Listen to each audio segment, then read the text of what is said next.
ఆ రోజులలో వీరశైవంలో బసవన్న అని ఒక మహానుభావుడు ఉండేవాడు. యథేచ్ఛగా ఆమె ఒక్కతే అరణ్య మార్గంలో శివనామ స్మరణ చేసుకుంటూ వెళ్ళిపోయి కళ్యాణీ నగరాన్ని చేరింది. శూన్య సింహాసనాన్ని అధిరోహించినటువంటి వాడు అల్లమ ప్రభు. ఆ రోజుల్లో ఆయన గొప్ప శివభక్తుడు. ఆయనకు లక్షణం ఉండేది. ఆయన ఏం వేదాంగములు చదువుకున్నవాడు కాదు. పరమశివుడు ముందు కూర్చుని మృదంగం వాయిస్తే అంత మృదువుగా వాయించేవాడు. మృదంగం వాయించడం గొప్ప కాదు, మృదంగం మృదువుగా వాయించడం గొప్ప. ఆయన మృదంగం వాయిస్తేట శివాలయంలోకి వచ్చినటువంటి పసిపిల్లల దగ్గర నుంచి తల్లుల ఒడిలో ఏడుస్తున్న పిల్లలు కూడా అలాగే ఉండిపోయేవారు. తల మృదంగాన్ని వాయించి తల పైకెత్తకుండా రాచకాంత వలచి వచ్చి నించుంది ఆయన ఒకసారి. ఆయన ఆమె వంక కూడా చూడకుండా తల దించుకుని వెళ్ళిపోయాడు. అంతటి శివభక్తి తత్పరుడు.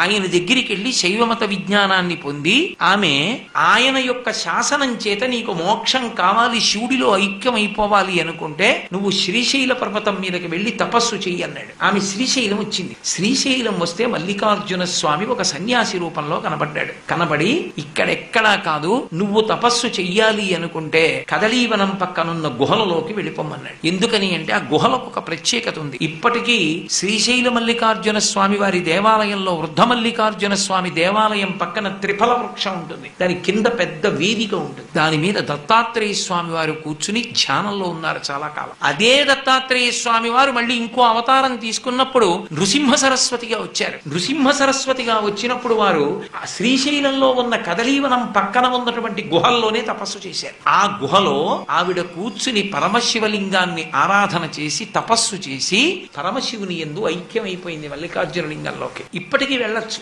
అక్కడికి. కృష్ణానదిలో పాతాళగంగ దగ్గర పడవెక్కితే అక్కడి నుంచి పడవలో తీసుకెడతారు. తీసుకెడితే దానికి పడవ దిగడానికి వేరే ఏం ఉండదు. బండరాళ్ల మీద దిగి పెద్ద పెద్ద బండల నుంచి పాకుతూ పైకెక్కాలి. అసలు ఇక ప్రకృతి సౌందర్యములకు ఆటపట్టు. అక్కడ తనంత తాను ఏర్పడిన శివలింగం ఉంటుంది. అది మీకు బాగా ఎప్పుడైనా అది చూడాలి అనిపిస్తే తేలిక మార్గం ఏమిటో తెలుసా? అది ఎలా ఉంటుందో చూడాలంటే అద్దం దగ్గరికి వెళ్ళి మీ నోరు బాగా విప్పి చూస్తే ఈ కంఠం లోపల ఆ కొండనాలుకని ఒకటి వేలాడుతుంటుంది. ఎర్రటి మాంసంతో కిందకి వేలాడుతుంటుంది. లోపల డుతున్నటువంటి కొండనాలు కానబడేది ఎలా ఉంటుందో అక్క మహాదేవి గుహలు అని పిలువబడేటటువంటి గుహలోపల ఉన్నటువంటి సహజ శివలింగం అలా ఉంటుంది. మీరు కావాలంటే కనీసం వెళ్ళడం ఏమో నాకు తెలియదు కానీ ఫోటో చూడండి. అంగిట్లో ఉన్నటువంటి కొండనాలుకలా కనపడుతుంది. అక్కడ సహజ శిలాతోరణం ఉంది. ఏ ఆధారం ఉండదు. పైన ఒకే శిల వేలాడుతున్నట్టుగా ఉంటుంది. 1000 మంది కూర్చోవచ్చు దాని కింద. 1000 మంది కూర్చుని భజన చేసుకోవచ్చు. అంత పెద్ద శిలాతోరణం ఉంటుంది. దాని లోపలికి గుహ ఉంటుంది. ఆ గుహలోకి పాకుతూ వెడతారు. వెడితే అక్క మహాదేవి పూజ చేసిన శివలింగం అక్కడ కనపడుతుంది. అక్కడే నృసింహ సరస్వతి కూడా కూర్చున్నారు.